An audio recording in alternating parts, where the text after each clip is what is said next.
বিহার নির্বাচন আসন্ন, ঠিক এই সময়ে অভিনেতা মনোজ বাজপেয়ীর একটি ভিডিও ভাইরাল হওয়ায় কেন জল্পনা শুরু হলো যে তিনি রাষ্ট্রীয় জনতা দলে যোগ দিচ্ছেন।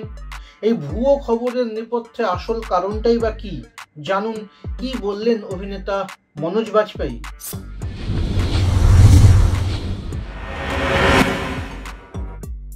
বিহার নির্বাচন যতই এগিয়ে আসছে ততই বাড়ছে রাজনৈতিক জল্পনা, আর এর মধ্যেই অভিনেতা মনোজ বাজপেয়ীকে নিয়ে ছড়ালো এক চাঞ্চল্যকর খবর।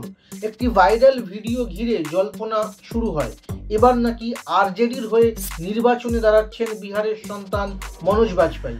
এই ভিডিও ছড়িয়ে পড়ার পরপরই অভিনেতা নিজে তার সমাজ মাধ্যমে এসে এই জল্পনার উত্তর দিয়েছেন।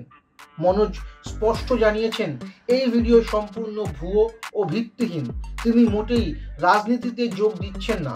তিনি জানান, একটি ওটিটি প্ল্যাটফর্মের বিজ্ঞাপনের দৃশ্যকে বিকৃত করে এই ভিডিওটি তৈরি করা হয়েছে। মনোজ তার পোস্টে লেখেন, আমি জনসমক্ষে বলতে চাই, কোনো রাজনৈতিক দলের সঙ্গে আমার কোনো রকম যোগাযোগ নেই। আমি সকলের কাছে অনুরোধ করছি, এমন বিকৃত করা ভিডিও দয়া করে ছড়াবেন না।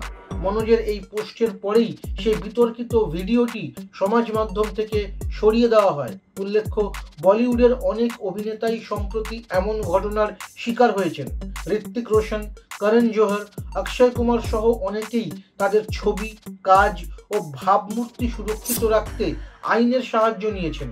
মনোজের ঘটনা ফের একবার প্রমাণ করল কিভাবে প্রযুক্তির অপব্যবহার করে ভুল তথ্য ছড়ানো সম্ভব।